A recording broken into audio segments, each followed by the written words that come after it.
After trading away CJ McCollum, the Trailblazers completely opened the door for Anfernee Simons.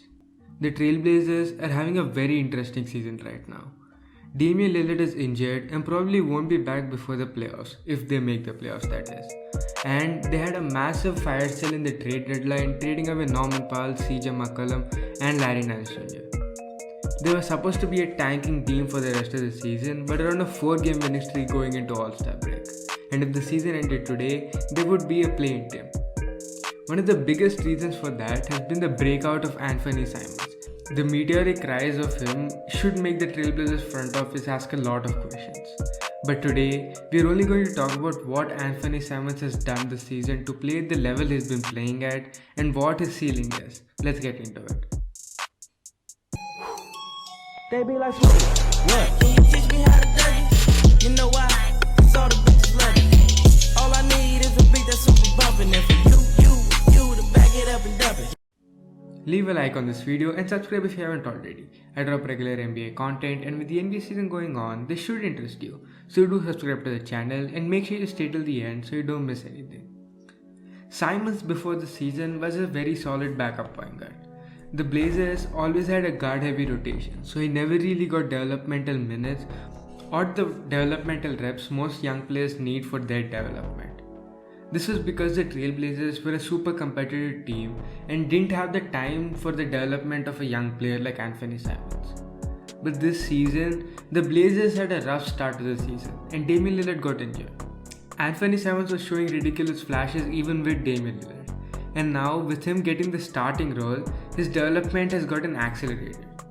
Since Dame got injured, Anfernee Simons got the starting role, and he's averaging 23.6 points per game and 6.1 assists per game on 46% from the field, 42% from 3 and 61% true shooting, which is 6% over league average. These stats are legit all-star level. He has been nothing short of spectacular in this period.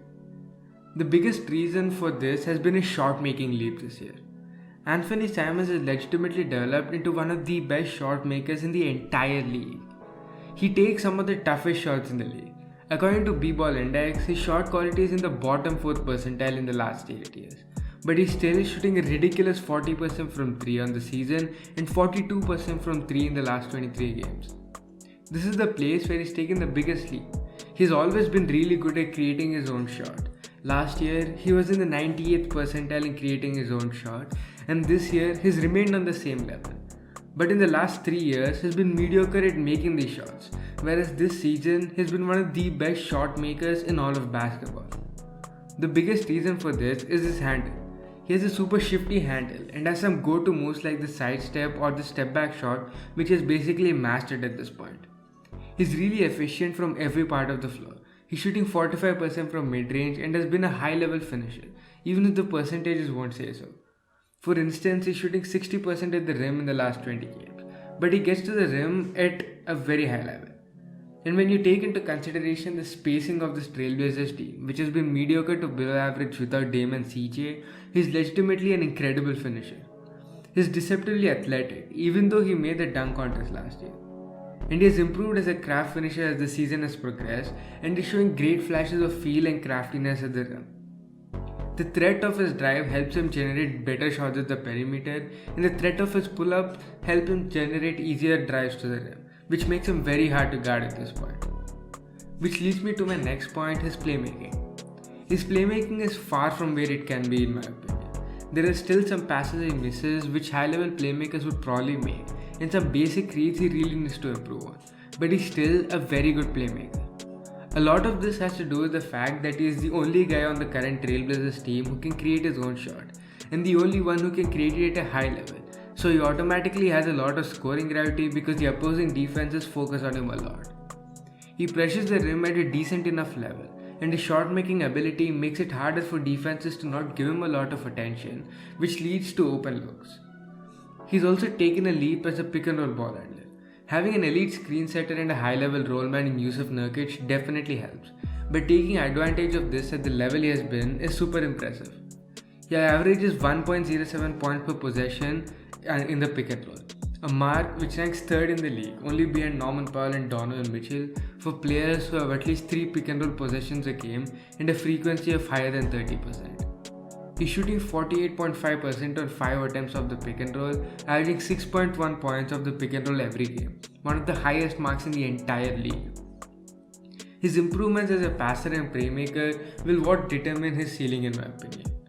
Everyone has their own definition of a superstar and their own criteria. But one of my biggest criteria is being able to affect the game at a high level even when your shot isn't falling. Players like Giannis do it with their defense, and players like Jokic, LeBron and Steph and many others do it with their playmaking. Even Anfernee Simons' mentor and teammate Damian Lillard does it with his elite playmaking. Anfernee Simons definitely won't be able to do it with his defense. He isn't a high-level defender at all, or a positive defender even for that matter, and probably won't be a high-level one anytime soon. So obviously, the most possible one and the one he's shown most flashes in is his playmaking. At some point, this super hot streak is going to end, and he will come back down to earth and have some bad games. I'm really interested to see how he responds and how he plays in those bad shooting nights. His playmaking is above average right now. He's definitely one of the better playmakers in the league, but to what level he can take this playmaking is what will determine his final ceiling in my opinion. It's really hard to put a cap on him because he's improved every year of his career and he's only 22 years old. His ceiling can be anything and capping it would just be dumb. All in all, the Blazers have something with Anfernee Simons. Whether they choose to play him alongside Dame or finally choose a rebuilding route and use him as one of the cornerstones of this franchise is up to them. In my opinion, they should rebuild to get the best out of Simons. He's still going to be an awesome player alongside Dame, don't get me wrong. He's an awesome catch and shoot shooter, and having him as a secondary ball handler and playmaker alongside Dame would be quite overqualified and awesome. But imagine Anfernee Simons alongside another young star, allowing him to get all the developmental reps he needs, and add on to that the young player they'll be able to draft if they decide to go into a rebuild. Anyways, that's a topic for another day, and that's all I have for you in this video. Be sure to leave a like and subscribe if you haven't already.